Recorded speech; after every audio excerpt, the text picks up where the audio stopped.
one of many national parks that I've been a part of, but the most visited national park. Almost 13 million people visit Great Smoky Mountains National Park. It's 800 square miles, and there's a lot of stories within the park.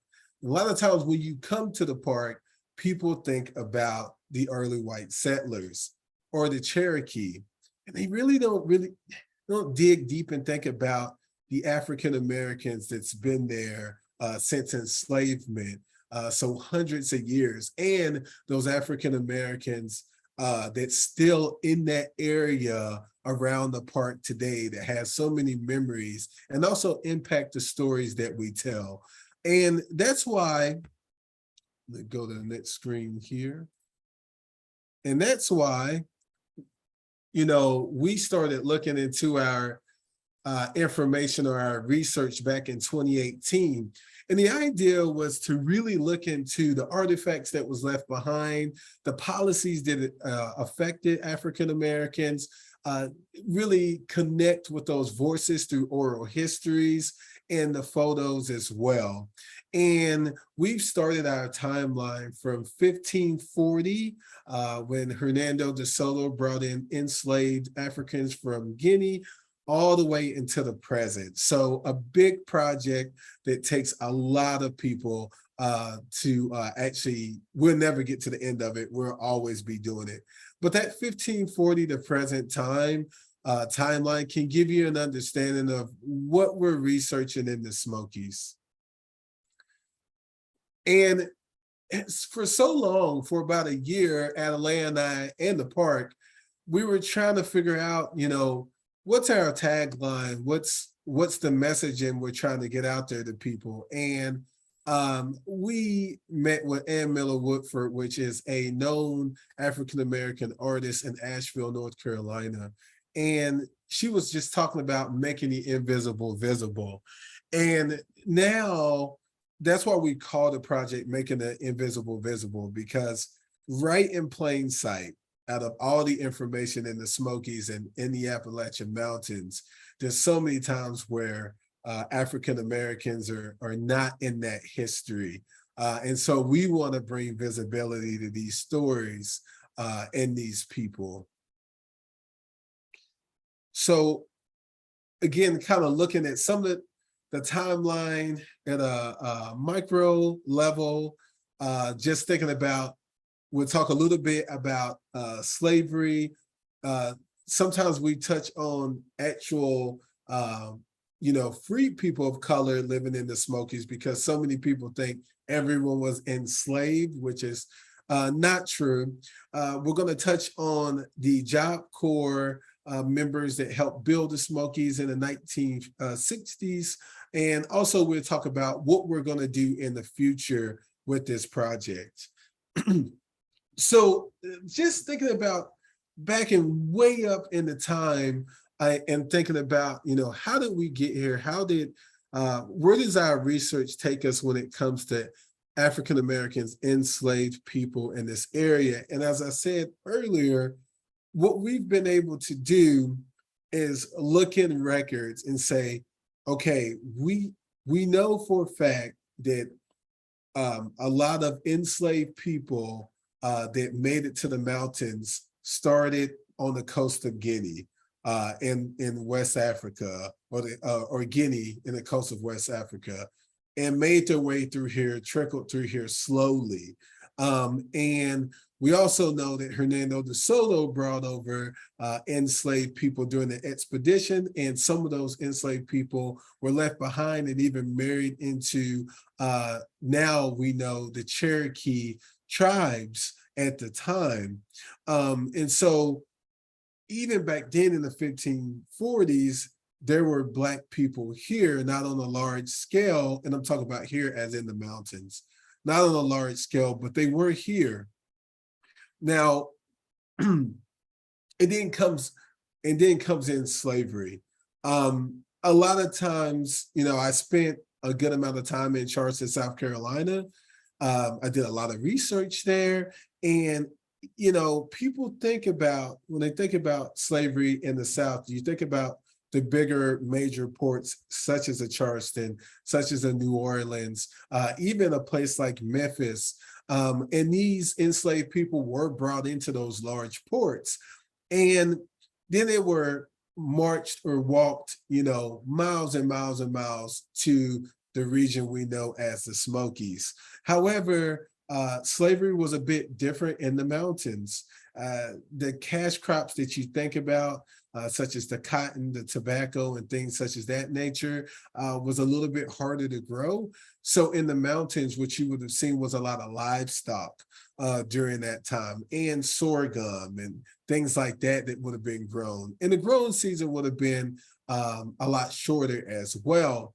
So what this led to in the mountains were these smaller plantations, mostly on the more 80-acre side, but sometimes larger plantations around the larger cities of the 700-acre side. And that could have been in like a city like Asheville at the time, Asheville, North Carolina, or Knoxville, Tennessee, would have had those larger plantations. Now, what does that mean? So we've been able to really investigate the history of enslaved people by using our records, using our primary sources. So we use slave schedules from the 1850s and the 1860s. And as you know, slave schedules are documents of the enslaved. Prior to that, we didn't have these documents when it came to the census. But in the 1850s and 60s, it was just the start of kind of, not much at all, but kind of being able to see how slavery was shaped in the region. So we took the time to look at East Tennessee, Western North Carolina, which, is part of the park, both states. And looking down this list on the right, you have different counties such as Cock, Knox, Blount, and Sevier. And in Western North Carolina, you have Haywood, Jackson, and Cherokee. Well, most of these smaller counties accounted for about 80 slaves in the county. So these would have been those smaller plantations with 4, 5, 6 enslaved people, where again, in Asheville or a Knox County would have had, at least 200, 300, 4, sometimes 1,200. Like Asheville had about 1,200 enslaved people accounted for in the 1850s and 1860s. And again, even free people of color. So we use slave schedules to start looking back. And on these slave schedules, you may have, you'll have age, sex, obviously race, in enslavement. Sometimes an enslaver or slave owner, an enslaver may have the enslaved by age, all the way from youngest to oldest. It was just according on the enumerator or the census person at the time. However, we really start to get a glimpse into who was in those mountains. The difficult part about it is a lot of times the enslaved didn't have their names on these records. Sometimes you can find the names of enslaved people on the land deeds. And as we know, that wasn't even really their given name. That wasn't their real names. It was their given names. Yeah. So that still makes it difficult. However, we're talking about visibility, right? So we can build a little bit as we go. Now, also the Smokies are looking outside of the park just a little bit. And this picture that you're seeing here is of the Buck Hotel in the 1800s in Asheville, North Carolina, which is obviously no longer there. But during slavery, a lot of enslavers would loan out the enslaved to these hotels in different chains in places like Asheville and Knoxville. And this even led to a future time, or in the future, where after slavery ended, where a lot of African Americans went to Knoxville, Maryville, and Asheville. But the thing that what people don't understand is, enslaved people knew so many things. They brought a lot of trades and culture with them. It wasn't like they came, to America and just didn't know anything. Like they knew how to make a lot of things. They knew how to do a lot of things.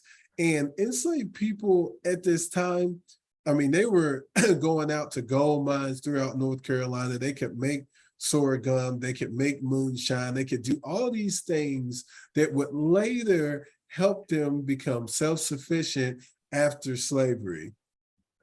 I'm going to go to the next slide here. So let's talk about a little bit more visibility. So before we talked about slave schedules of the 1850s and 1860s. And as I told you, it's more about the enslaver than the actual enslaved. Well, the Civil War actually brought visibility to African Americans. If you look we're looking at two documents here. On the left, you're going to see a muster enroll from the Civil War. African Americans served in the USCT, the United States Colored Troop Unit, and they served in artillery, in which they would have worked the cannons at the time. Now, on your left, you're going to see Henry Pride, which was a soldier out of Blount County, which is just outside of the park, kind of bleeds into the Cades Cove side of the park. And it tells a little bit more than these slave schedules that we talked about earlier. Now we're able to see so many things about this person. It makes him more human, right? How old he was, the occupation, so many things just looking down here. Sometimes it says how much they were paid, the company that he was a part of. And so we've been able to look at the Civil War and say, hey, we can see a little bit more about these people. Where did they end up? Even where they died. Something else that happened here on your right is this application for headstones. So these soldiers, these Black soldiers, whether they died in battle or after, actually the United States government paid for headstones.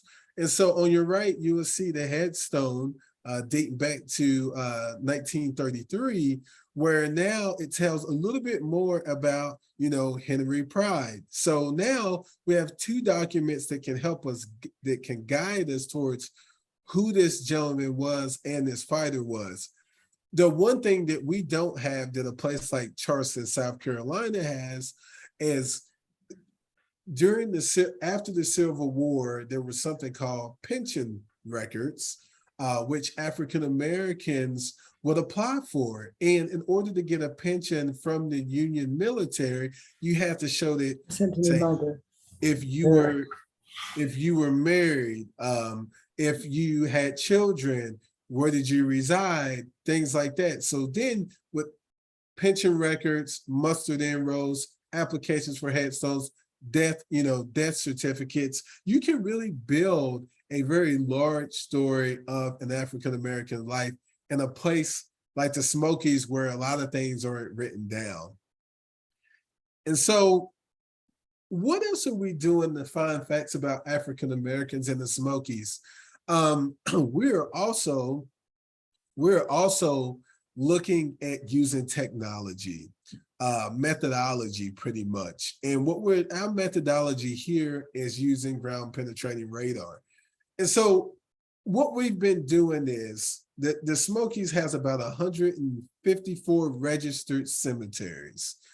And that's what we know of in that 800 square miles. The Smokies is a very vast place. No way you can see all of it. But we're also trying to shed light on African-American cemeteries in the area as well, which we've found several of them. Some of them are in North Carolina, some are in Tennessee. But when we find these cemeteries, they're really important. It's really important to us to not only share the information, but also to make sure that we keep these places very sacred. And so what we're doing now is, if you look on the right here, we started about a year ago saying, wow, there has to be, African-American cemeteries in the park. we've had, stories that was told about these African-American cemeteries. So we should dig deeper. The thing about the Smokies is, doesn't matter black, white, or in between. Um, there were really poor people in that region. And so burial sites look a lot alike. And what you will see is hand and foot stones made out of local stones. So, I mean, you could have a stone that's about the size of a tablet, like a, iPad, and it just looks like a regular stone in the field. These were markers for both enslaved and white people in these areas. However, as you know, these cemeteries were segregated. And so the enslaved had their cemetery, and those enslavers had their cemetery, usually very close. Sometimes these enslaved cemeteries were off the beaten path in clear areas where the sun would shine on the graves on grassy knolls.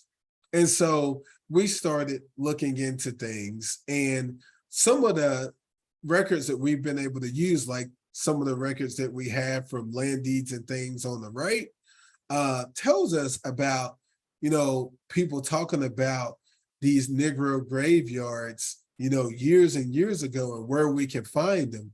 And so we took a GPS unit and we started going in the woods and finding these actual graveyards. And one of these graveyards is the O.E. Kerr Cemetery that's just outside, it's in Cataloochee, which is close to Maggie Valley area. And it's the A.O. Kerr or O.E. Kerr Cemetery, which this family owns several enslaved people that's still buried there today. And as we find these cemeteries, we don't want to be intrusive. And so we've been working with Western Carolina University, Blair Tormey, he's one of their professors there. And what we do is we use ground penetrating radar to actually see the graves, to make sure that we can match it up with some of the census records and the different records that's been written over time. So on your left here is Blair Tormey. He has a GPR unit. And what that GPR unit does is sends radio waves about 2 to 6 feet down. If you look closely, I'll see if you guys can see this, but here you see these small knolls or humps. Now, most people would think those are the actual grave sites. However, this is the entire site here. Here are the head and foot stones. And these graves have shifted over time due to the rain and just the shift in the earth.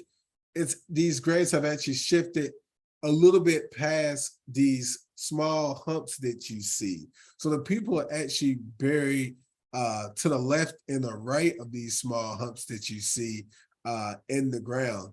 Now, some of these burials, we found out some enslaved people were buried in coffins. So wooden coffins, pine usually, wood, and some were not.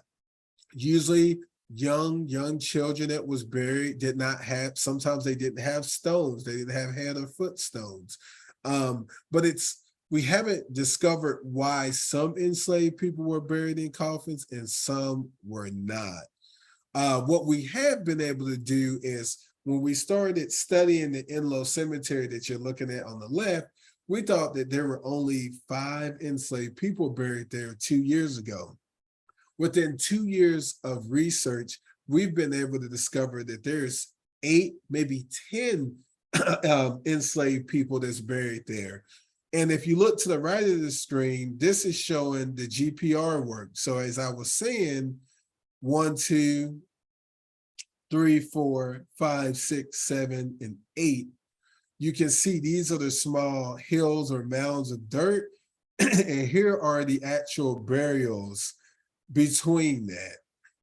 And so this is a less intrusive way to learn about who's buried in these places, without, aggravating or do anything like that, because as we know, again, this is a sacred place.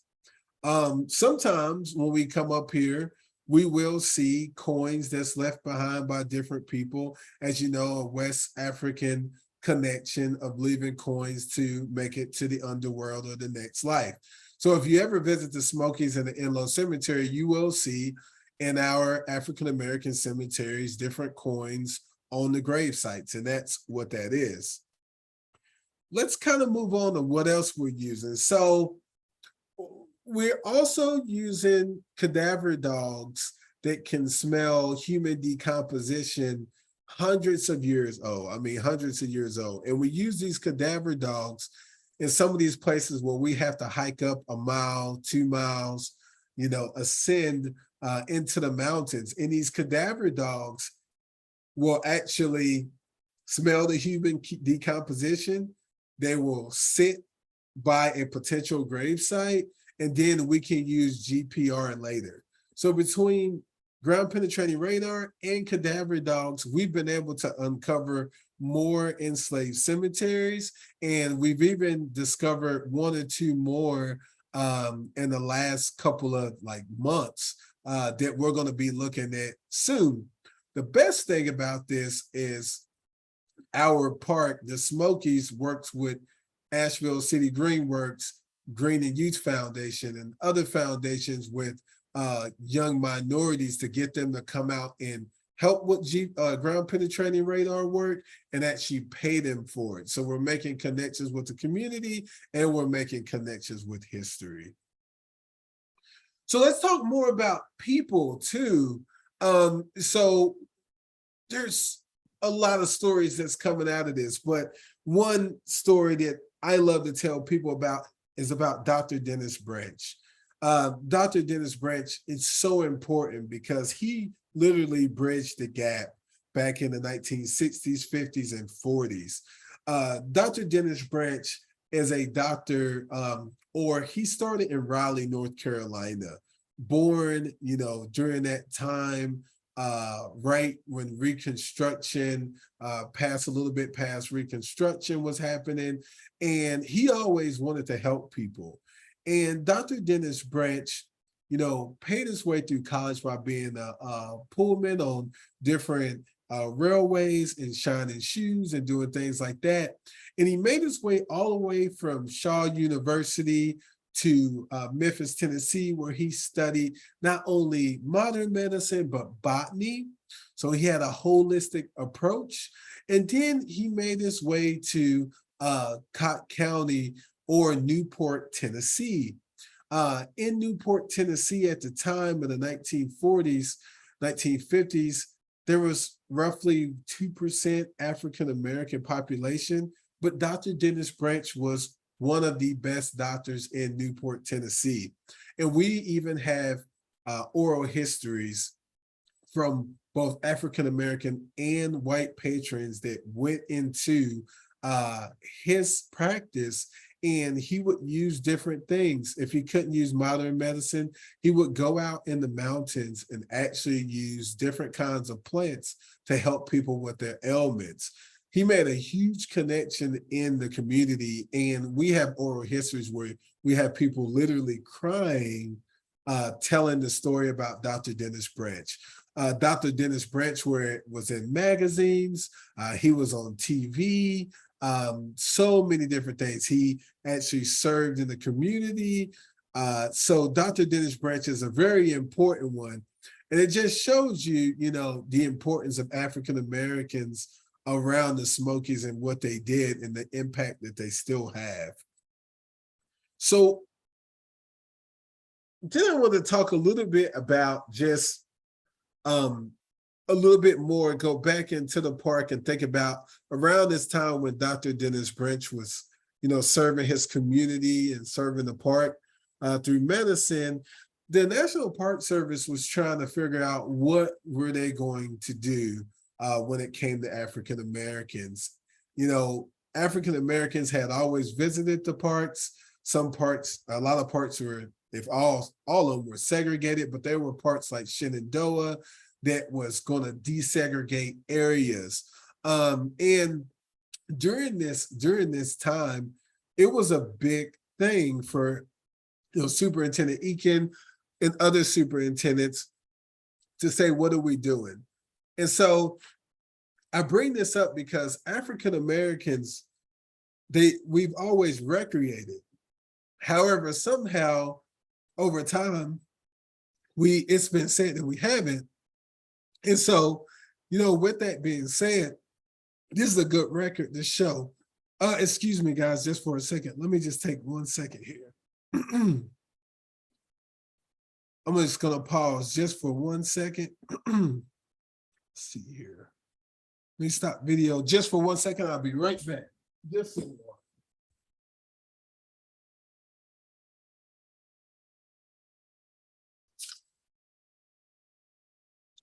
Okay. Sorry about that. But yeah, so, just thinking about, African Americans at the time in parks or recreating today, there's so many times that we hear that African Americans don't recreate, but we do. African Americans were using the areas to have their families there. They were looking at fireflies. They were fishing. They were doing all these things. And this just shows that we were in the park and that the Park Service said we got to do something about it. And so what did we do about it? So in the 1950s, as you know, you had the CCC, and the CCC, the Conservation Corps, there were Black units.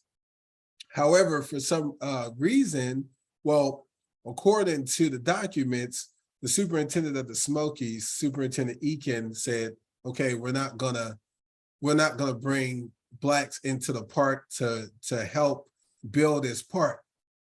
And the park was around the 1930s, 1934, the park was started, and into the 30s and 40s, the CCC helped build trails and things like that.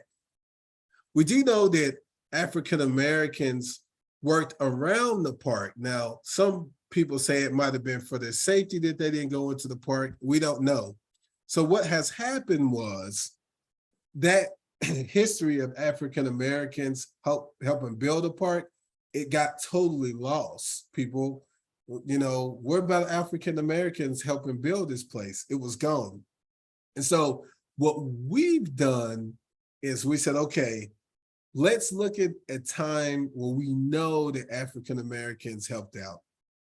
And we started looking at the Job Conservation Corps in the 1960s. The Job Conservation Corps was put together by the Lyndon B. Johnson group to really bring out, 16 to 24-year-olds in the places throughout America, not only to rebuild, but to also send home money to their families and to learn new skills. And the Job Conservation Corps was an integrated corps, unlike the CCC.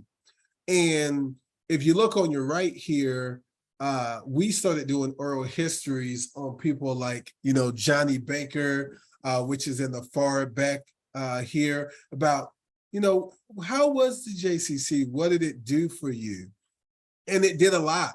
Not only did they help build a park, but they build legacies. Some of the trails that people are hiking today, some of the areas that people recreate, they built.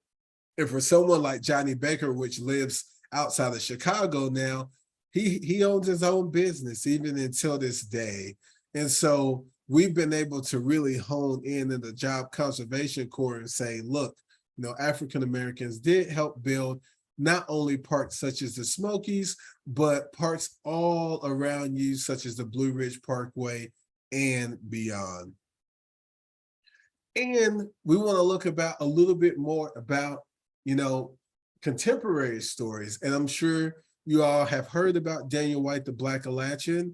However, we have spoken with him. We've done oral histories with him. And we wanted to highlight this story because it's important to know that he's from Asheville, North Carolina, did not grow up hiking, did not grow up going into the park, but in 2017, he started this 2,200-mile journey from, Georgia all the way through the Smokies up to Maine, known as the Appalachian Trail. Takes 4, 5, 6 months to do. And he actually conquered the Appalachian Trail. And it's important to show that, again, like people do recreate, they do connect with the outdoors. We've been using the outdoors since day one. And so Daniel White is very important to us, and he's still giving back today.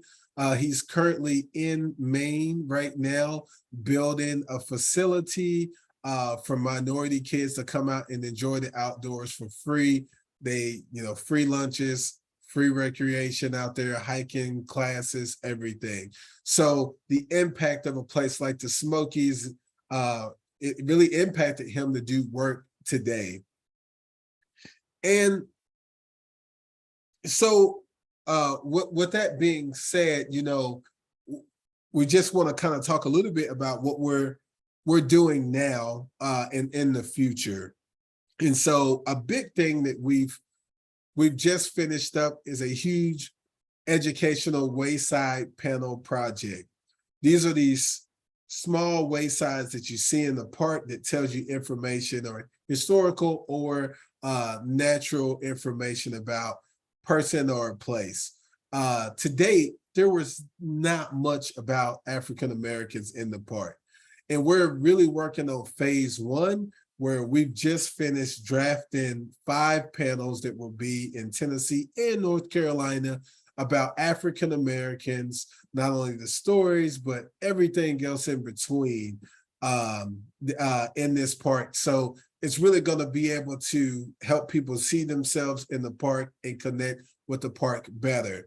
The other thing is we're really building up our website, so when people can't come to the park, they can actually learn more about what we're doing here as well. So that's a pretty big one, and we're always out there hustling for grant money to get this story out even more.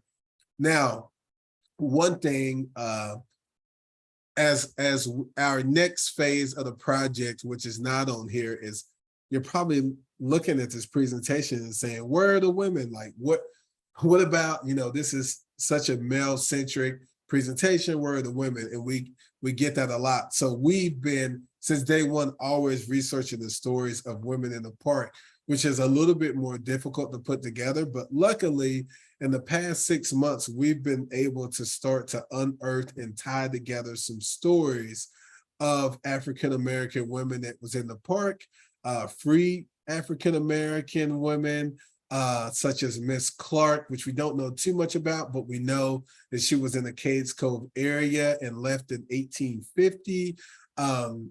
We've been able to look into just the quilt work and things that was made by African-American women in Cataloochee, quilt work that made its way over to Europe. So our next phase is to work on all, African-American women's stories and start to really develop that out as well.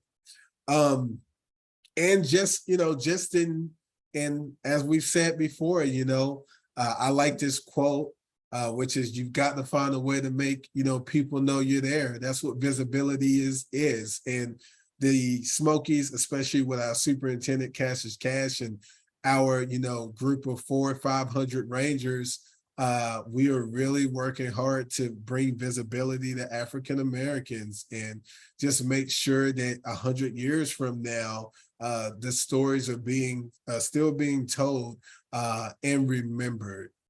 And so with that, I will stop my share, and I will, if there's any questions, I'll check the chat. But if you have any questions for me, please just fire off.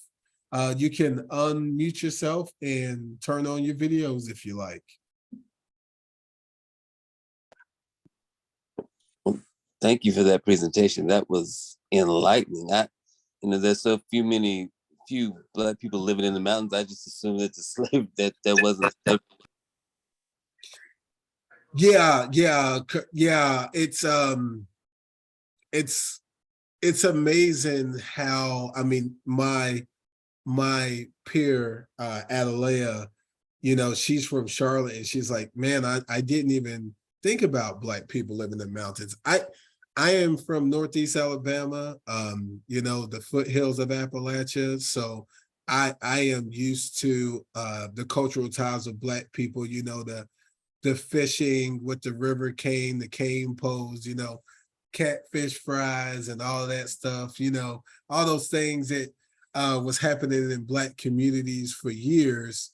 However, it's I can see why people now, you know, may not think that. And even, you know, I live in Asheville, North Carolina now, but you know, after, like, you know, after you know, slavery ended, um, you know, like I said, there was a lot of, you know, Black people that moved to Asheville because they were familiar with it. But now today, you know, there is, you know, I wouldn't call it a great migration, but Black people are migrating out of a place like Asheville. You know, so the numbers are dropping. I do have a question about, are you familiar with the book Grandma Gatewood's Walk? That's from Kathy. No, I am not, but thank you very much for, if you want to jump on and kind of talk a little bit about it, that'll be helpful. Yes, it's let me get my video on. Yeah, it's about a woman who walked the Appalachian trails back in the 50s. It's a great book. So Oh, that's all. Yeah, awesome. Did she finish, or did she? yeah. Mm-hmm. Oh yeah, okay. So that's a good one. See, that's why we do this. So thank you, Grandma Gatewood's Walk. Okay, Grandma Gatewood.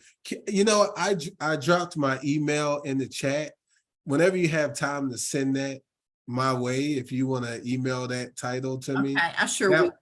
that would be awesome. There's so many times where I exit out of these things and I don't have the chat anymore. So that would be great. Do we have any more questions or anything, or that we talked about?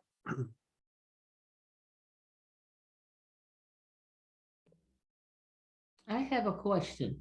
Sure. Thank you for that presentation. I was born in Asheville, stayed there a while. When my dad died, he left. I went back to visit because I thought that's where I wanted to retire, but it's no longer my Asheville, as you just said. So thanks for that. I have a question though. I'm working with the Norcross Wildlife Fund or something like that. They're up in Massachusetts. And the people running that seem to think that African people, enslaved or free, just don't do anything around conservation. And I said, well, I don't know what you call it, but it sounds like that's where I grew up, with people doing things that I think is part of conservation. Right. Would you say that a lot of the work that you're doing can enhance what people call conservation or saying conservation, and help explain maybe why there are not many people of color, particularly African Americans, there when we are doing a lot of work? Yeah, and I mean, and that's the thing. So I will say, from my, I love that you brought that up, because conservation work culturally looks different for different people, right? But I've spoken to many African Americans around the Smokies that, again, like you said, have been doing conservation work since they were a kid, and they're 80 years old now, you know, on farms and things like that. Right. When it comes to me, so for me, and in the National Park Service, that is a big portion of why I chose to work in parks other than like a Martin Luther King Jr. park, or, you know, a more African-American driven story, because I wanted to make sure that I could come to a Smokies or a Waco, you know, Texas park, and I can show that African Americans are not only in parks, but doing the conservation work. And when I took this position, I think, I'm going to be honest, I think I'm the only African American science communicator in the National Mhm. Park Service. Mhm. It was very important for me to do this position. So I can not only do events like this, but I can go out in the community and say, okay, we're doing more than like the history part of it or the HR part of it. Like we're actually out here doing citizen science and phonology and things like that. And again, the, the conservation part of it too. So I think again, the problem is, I think as we were talking about recreating, I always say like Black people recreate differently. It doesn't mean that they have to recreate in the national park. We used to, when I was growing up, we would go to city parks and we would have huge, get-togethers. You know what I mean? Yeah. It's not to say that just because it's in a city park that's not recreating. That's still recreating. Mhm. Recreate that we've been, when I was a kid, you stayed out till the street lights came on, and that's still, that's what it is. And so with conservation, we've been doing that. Mhm. We've been doing that. It's hard to get past those misnomers of what people say, but I think when you keep doing the action, Mhm. people can't look over it. Right. They just can't, and so I'm glad you brought that up. Again, that's why working in the National Park Service was so important for me. I'm an anthropologist by trade, Mm. and I just knew that, it it pays in sunshines and rainbows, but it also pays in, educating people, as Mm. I go on in my life. But that's a good one. Thank you Thank for you. sharing Thank that. you. Thank you. Yes, Cades Cove is within the park, and it bleeds into Blount County. So our Cades Cove history, I just got a question from Arlene. So Cades Cove is on the west side of the park, and we do have some stories about women that we're working on in the Cades Cove area that should be really good. And we should have them finished in the next couple of months. And we also have some stories about, African Americans owning land out in that area as well. And so if anyone's unfamiliar with Cades Cove, that's where everyone goes to see the black bears.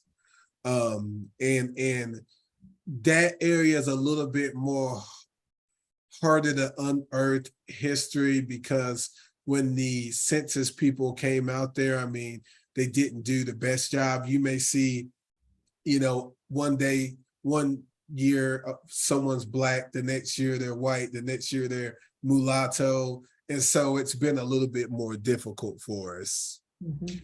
Do you have any more questions?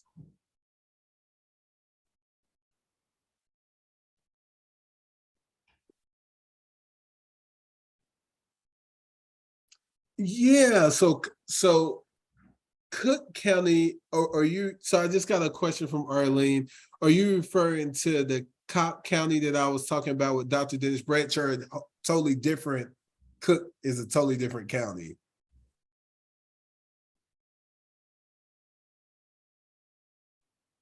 I think she's writing. And Arlene, if you want to jump on the mic, you can.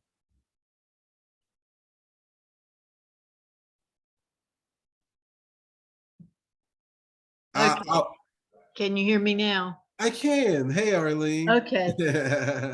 I think it must be Cobb County. My dad's family hailed from Cobb County, Tennessee.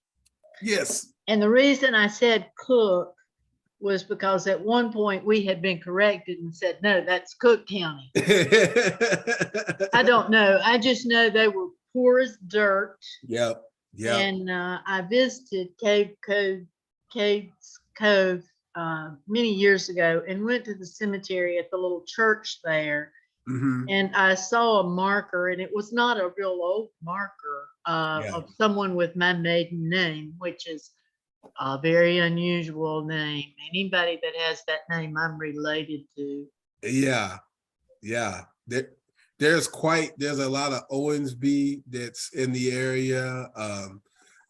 Yeah, that area, and that area still struggles economically, but that's why they say that Dr. Dennis Branch used to actually take a guitar out, and the way he would drum up people to come see him, he would take that guitar and walk through that county, through Cott County, and people would come out and talk to him. And that's how he was able to start seeing people. And he thought he would only stay in Newport, Tennessee for 2 years, but he stayed until the 60s when he died. Yeah, he stayed until the 60s when he died.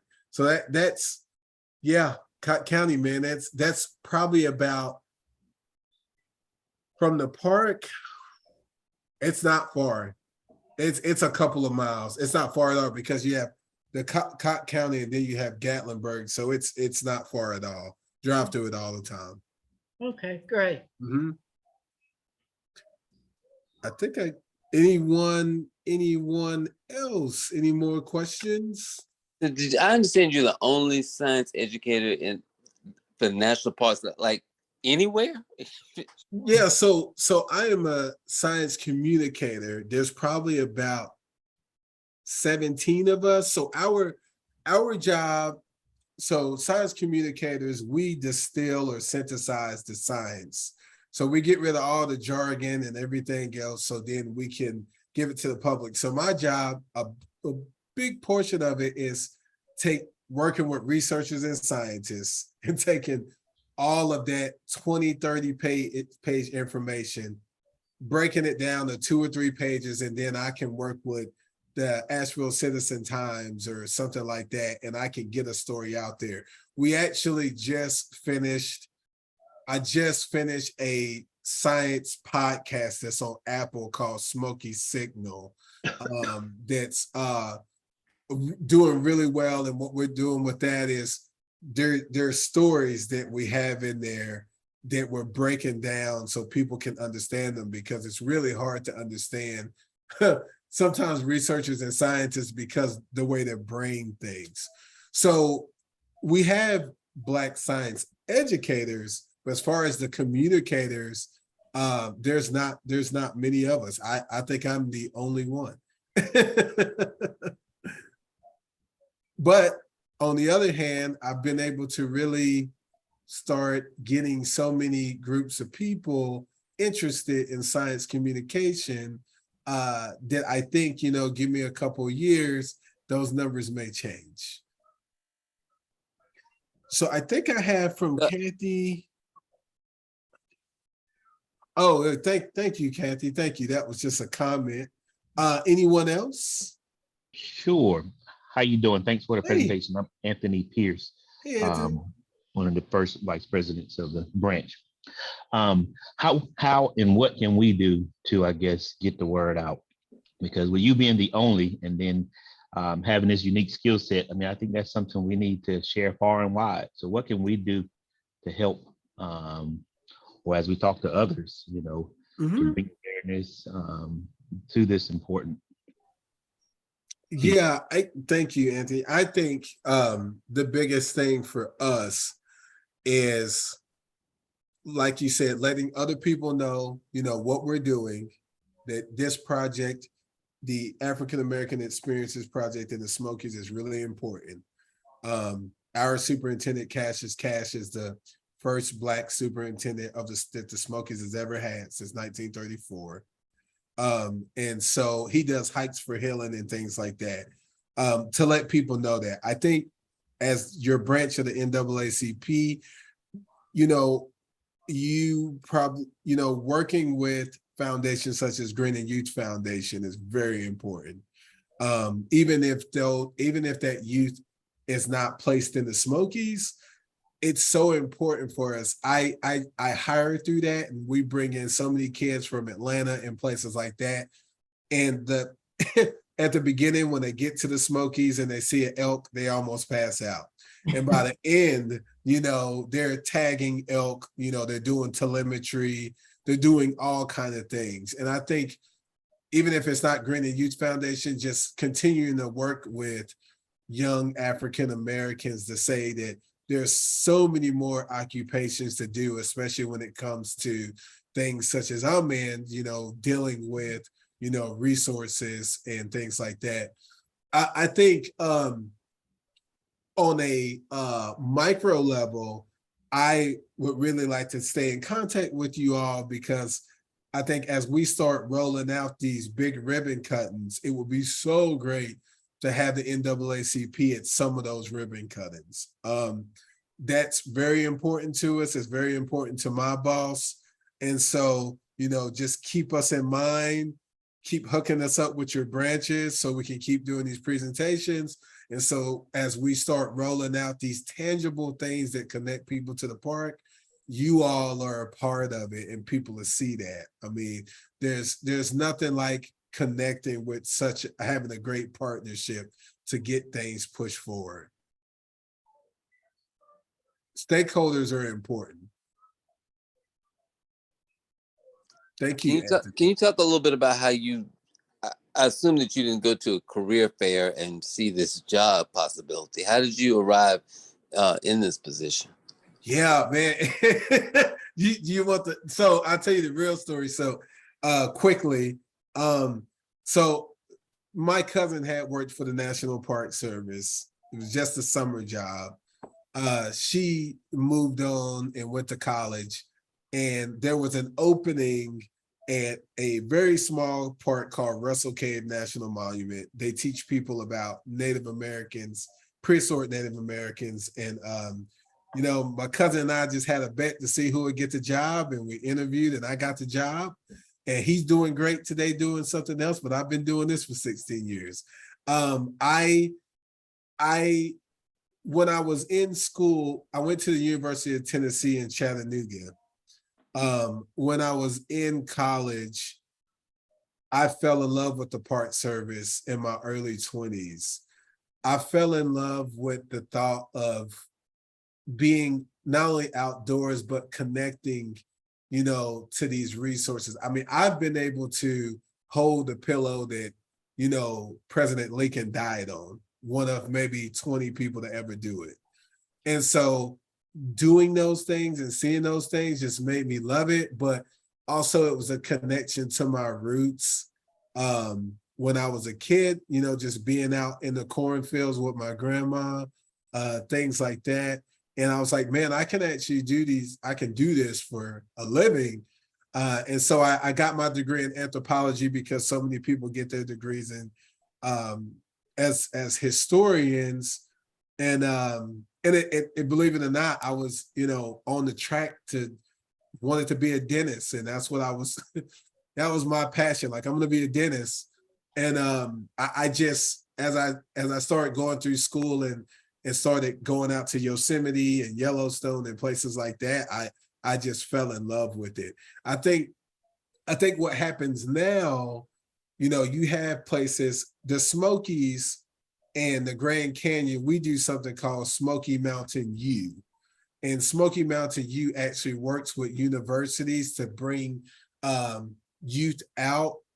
So we bring those graduate students out, those undergrad students out to the park to introduce them to what's a national park and what we do. I think what happens is people don't know what we do. And so people don't understand that the Park Service, we have lawyers. I mean, because we get sued too. I mean, we have HR people, we have ER people. I mean, we have, so many different jobs. It's not just a park ranger out talking to people. This is a small portion of what I do. I do so many different things. So I think people don't think that what they do in college can translate to what we do in the Park Service, but we have curators of art and natural history and almost anything that you can think of. Even if you're an electrician or a plumber, you can work in the Park Service. I just don't think people know that. That's why before this position, I used to be a supervisory park ranger. And as you know, supervising adults can be like supervising children. However, I did it because I wanted to introduce people to what we do. And I was in the position to be able to hire and do things like that. And so, you know, some of it was luck and some of it was passion and some of it was just love for being. I'm not outdoors really anymore as much. I'm more behind the computer. However, it was just a love for the outdoors that brought me through my career. Well, having been camping for the very first time, like last year, I was with some friends of mine, all of whom were white, but they were talking about their experience camping, and they were asking me why I didn't think Black people went camping more, took advantage of the park services. And one of the things that occurred to me is that it wasn't legal for us to go to parks a lot. So we don't have a generational experience of going places. I remember people talking about even public beaches had nets that segregated them, that went right out into the water. So how do we, you know, kind of change the narrative so that, you know, to be in a place where we haven't always felt welcome? Yeah, and that's the thing. I think, you know, sadly enough, going back to, you know, enslavement and things like that, and especially after, there's definitely Black people definitely developed a fear of the woods and the outdoors, and also some of the language, you know, that comes with some of the things that's used, you know, in the outdoors. I mean, just some of the the definitions of even something as simple as a picnic table being translated differently by groups. And so, you know, I think that was a big one for Black people. I mean, I honestly I remember growing up in Northeast Alabama and just seeing the KKK like march down the streets and through these areas, you know, through these wooded areas and things. I mean, and I was every bit of 14 at the time. So that's not long ago. I'm 36 now. And so, you know, when you start seeing that, you develop that fear. You know, there's a wonderful Latreia Graham. She's done research for us. You really should look up Latreia Graham. She did a wonderful piece about Black people camping and things, and it talks about, you know, sometimes, you know, you go to these campgrounds and you see Confederate flags and things such as that nature, and you see that, and it does throw people off. The thing about it is, you know, national park camp. Now, what I told myself years ago was that, like, I've been here, I'm going to enjoy this as well. And, you know, I started hiking and camping, and, you know, me and my family, we go camp. Well, not now because we got a 4-month-old, but before that, we were camping all the time. And it's really just, I remember being out in Yosemite and they were bringing kids from the Bay Area, from Oakland, all the way out to Yosemite. So several hours, 3.5 hours to do night sky programming. And it's really who wants to put in the effort to outreach to these underrepresented and served groups. As individuals, I'm just going to do it. Now, I mean, there's even places still today that I wouldn't feel comfortable camping in. However, I think with my 2 boys, they've been, well, one of them been camping since he was really little. So he doesn't know anything else. I think what we have to do is do a generational change. And we have to say, you know, as children grow up, that you can enjoy these spaces too, especially national parks. Matter of fact, there is a lot of national parks, quite a few that was on the Green Book back, you know, in the 50s. And so, you know, even back then, there were African Americans using national parks not only to visit, but to travel through. The locals here say they used the Smokies to travel through because they felt safer when it came to traveling at night or going, so they wouldn't have to go through these sundown towns. And I think that's all you could do. I mean, my boys, well, one of them, he loves camping, but he doesn't know anything else. He just went camping 2 weeks ago. So it's important to start at a young age. Yeah, that's so true. I started camping with my family over COVID. We leave out to go again Friday. A week down towards the beach. It's a different experience, and you're right. It's not many of us that camp, but more and more are there. And some, but everyone you did talk to, they said start at an early age, getting your kids used to it, and just doing those nature walks and talking to the park, actually exploring the park itself versus the fire pit the whole time. And I fell in love with it. And now, granted, I call it glamping because I'm in an RV, but we rent, but still get the other part of the experience. Yeah. I mean, and yeah, and my wife would love that. She wants an RV. She doesn't want to do tent camping anymore. I will say you're totally correct. And that was my goal. I mean, when I was young, before I even had children, I said, man, I'm gonna get them outdoors and I'm gonna get them to enjoy it. And sometimes, my son brings a snake to the front door and I don't enjoy that, but that's what I wanted. And so I'm good with it. Sometimes we're hiking and he wants to do way more than I want to do now. But that's what I planted that seed in him, and we'll do it with the other little guy as well.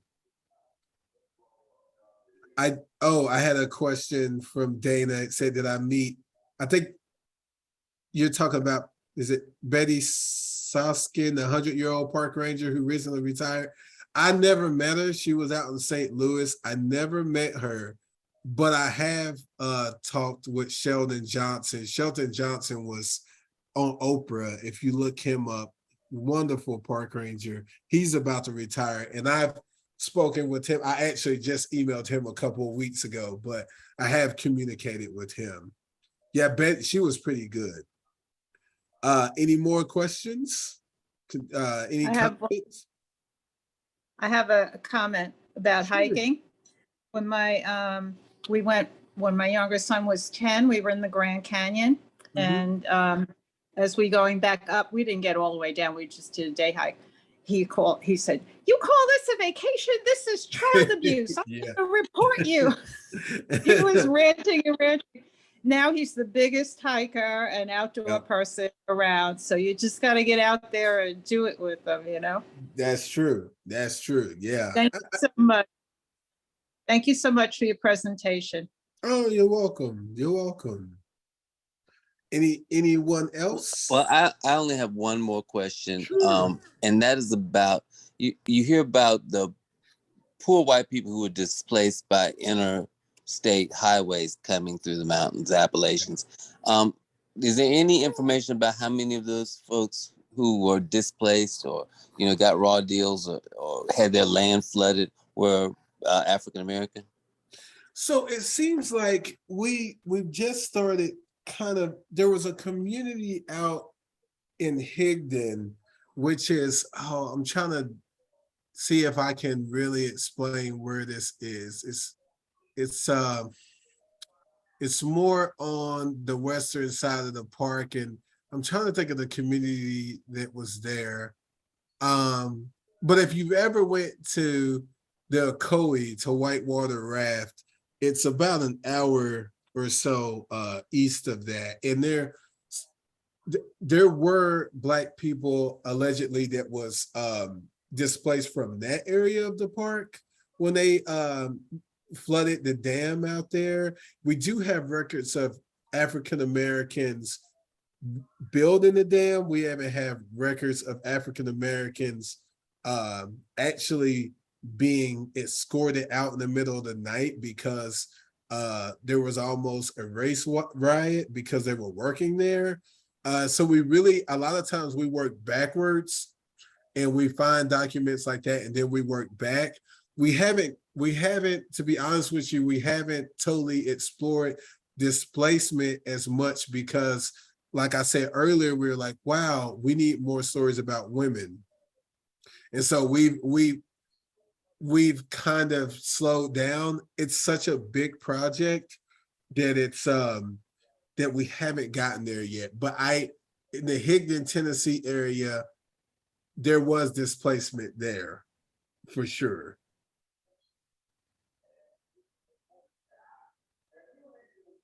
All right, thank you. Are there any more questions?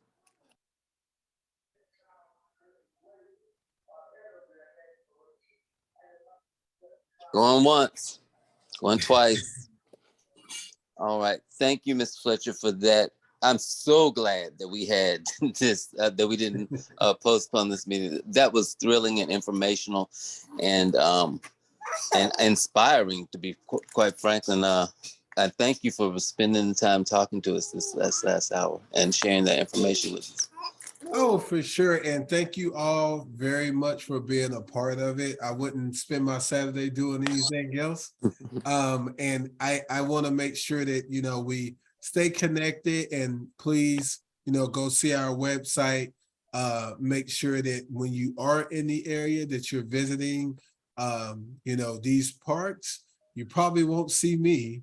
However, if you are, drop me an email and maybe I can connect with you. But I just want to thank you all again for your interest, and just keep pushing and helping us get this word out. I think we're really starting to not only change the narrative, but shed light on Blacks in Appalachia. So thank you very much, and you all have a wonderful Saturday evening. Bye-bye. Bye-bye. See ya. Bye.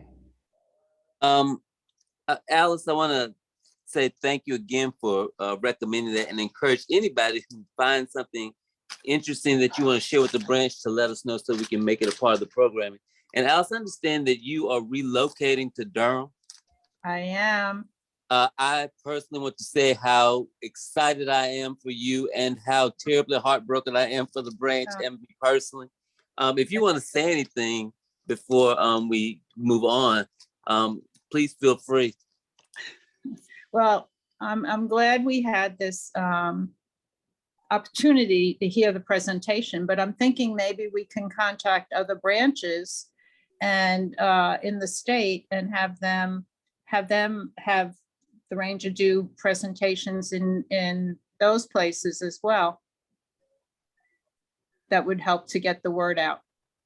Oh, I'm all over that. Yeah, I was thinking district directors and contacting them, and local branches in the area, and getting that word. Yeah, I think that's a fantastic idea. Right, right. And we have a state executive committee meeting up coming up next month that I would be glad to and try and put him in contact with Deborah Maxwell, our state president. Mm-hmm. But I mean, if you have anything personal you want to say before. Personal. Well, I'll be at I'll be here until probably the end of August. It's been great working with all of you, and yeah, once I locate, you know, get settled, I'm going to take some time and see what I want to, you know, do. But I'm sure I'll be connected in Durham, so it'll be a different atmosphere. But thank you all. Thank you, Alice, for everything that you've done, and we look forward to having a continued relationship even at a distance. Right. Thank you. Thank you. I think I broke all the protocol, Dr. Yarborough, so I guess we will. Oh, that's hey, today it's okay to break protocol. Okay. This is an excellent presentation. There is, as a moment of personal privilege, I would like to make sure that everybody knows that we're having Juneteenth tomorrow in Green Level. So the doors open at 5. The gates open at 5. Program starts at 6. We're just gonna have some fun and celebrate Juneteenth and it happens to be on the actual Juneteenth day. So we're very excited about that. There was a beautiful program. It was a little rainy, but a beautiful program that was moved indoors at North Park yesterday. We were in Mebane today, and the weather was very nice. There were lots of vendors. So we're going to have a kind of a culmination of weekend events tomorrow night with fireworks in Green Level. So you and the NAACP, I saw them out today. I think 5 people. I don't think we registered many people to vote, but there were 5 memberships, people interested in memberships. I don't know if there was what the numbers voter registration look like for the party tables, but it's going to be a good time. And is there any other announcements that need to be made? Mr. President Anthony, just to piggyback on today, special thanks to everybody that came out. Bill and I, we did get quite a lot of interest in joining. So I'll get the information. Well, hopefully we'll see them coming in. And I didn't get a chance to talk to our membership chair, but it kind of slipped away from me. But definitely we did the work of trying to recruit members, and they were interested, including the youth branch. So there was several families that wanted to get their youth involved. So we should be seeing those start to come in as well through the mailbox, the PO box. And a huge blow to the Political Action Committee losing her, but I know she will still help me and help this branch behind the scenes from about 42 miles away. So thank you again for all that you do for the branch and for the Political Action Committee. And then of course, my household personally with Tina and being able to work with you and register voters over the years. Yeah. You're welcome. Thank you.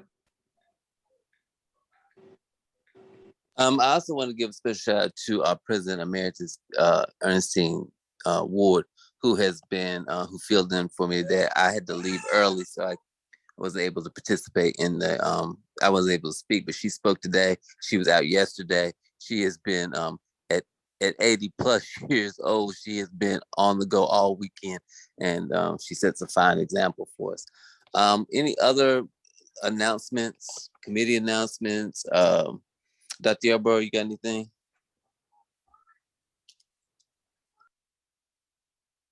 No, I'm good. Thank you. All right, Dana. I thought, is Dana still on? Dana? Yes, yes. Hey, so I don't know if you wanted to say anything. You have been in the trenches with Alice it's like the band is breaking up a little bit. So if you have anything you want to say before we close out? Denial for a while. Alice has just pulled her weight and so many more for so long. And I'm feeling for Anthony. I really, Alice, I'm so sorry and so glad for you. And this speaker was awesome. I'm just so glad I'm staying in, if not totally in. Thank you, Barrett. You're so kind to remember. How could I forget? So we so I think that's everything. If there are no other announcements. And thank you, Natalia, for recording it. We did end up recording it. Natalia came on just in the nick of time with a cape and leotard to save the day. So thank you for doing that. And we will recast this. We'll use it for examples to other branches for how they can utilize national parks and Ms. Fletcher as a resource. Is there any other business that requires the attention of the Alamance branch of the NAACP? Hearing none, the chair will entertain a motion to adjourn. I move we adjourn. Is there a second? Second. All right, all in favor say aye. We stand adjourned. Thank you, Aye. everybody. Thank you. Thank you, everybody. Thank Have a good you.